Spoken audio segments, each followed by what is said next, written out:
ఈ మధ్యనే ఒక గొప్ప ఎన్లైటెడ్ మాస్టర్ సందేశాన్ని నేను చదవడం జరిగింది. ఆ సందేశం నన్ను ఎంతో ఆకర్షించింది. ఈ ప్రపంచంలో నేను దేహం అని అనుకుంటూ బ్రతికే వారి గురించి ఆయన ఒక గొప్ప సందేశం ఇచ్చారు. ఏమిటంటే ఆ సందేశం, అందరి కోసం బ్రతికినా మీకు దక్కింది ఏమిటి? ఈ ఒక్క సెంటెన్స్ లో ఎంత అర్థం ఉందండి. మరి మీకు ఏమైనా అర్థమైందో లేదో నాకు తెలియదు, కానీ అందరి కోసం బ్రతికినా మీకు దక్కింది ఏమిటి? ఏం అర్థం కాలేదు కదా. అర్థం కాకపోతే ఇంకో 50 జన్మలు పడుతుంది. అర్థమవుతే అదృష్టవంతులు. మీరు అందరూ అర్థం చేసుకోగలిగిన వారని అనుకున్నాను. ఇది అర్థం అవ్వాలి అంటే ముందు నేను ఆత్మ అన్నది తెలుసుకోవాలి.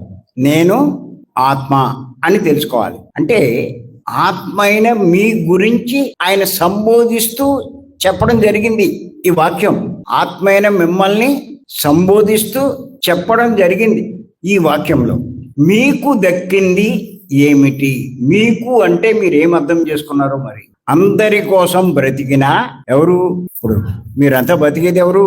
మీకోసం. మీరంటే ఎవరు? ఆత్మ. ఇప్పుడు మీరు బ్రతికేది ఎవరి కోసం? ఆత్మ కోసం. కానీ నిజంగా మీరు బ్రతుకుతున్నది ఎవరి కోసం? అందరి కోసం. ఇలా ఒక్కొక్కళ్ళు ఒకళ్ళ కోసం బతుకుతున్నారు. అలా బతుకుతున్నారు. ఆయన అడుగుతున్నాడు. ఈ సందేశం ఇచ్చింది జిడ్డు కృష్ణమూర్తి గారు. పుట్టినప్పటి నుంచి కుటుంబం కోసం, పిల్లల కోసం బతికావు కదా. చచ్చి చెడు ఇందులోకి వచ్చావు. ఇందులోకి వచ్చినా మళ్ళా దృష్టి అంతా వాళ్ళ మీదే ఉంది. అంటే ఎవరి కోసం బతుకుతున్నావు? అందరి కోసం బతుకుతున్నారు. మీ భర్త, మీ భార్య, పిల్లలు నిజంగా కూడా మీరు మీకోసం ఎవరు బ్రతకట్లా. చూసుకోండి కావాలంటే మీ జీవితంలో ప్రతి ఒక్కరూ అందరి కోసం బతుకుతున్నారు, కానీ మీకోసం బతకట్లా. వచ్చింది మీకోసం, బ్రతుకుతున్నది అందరి కోసం.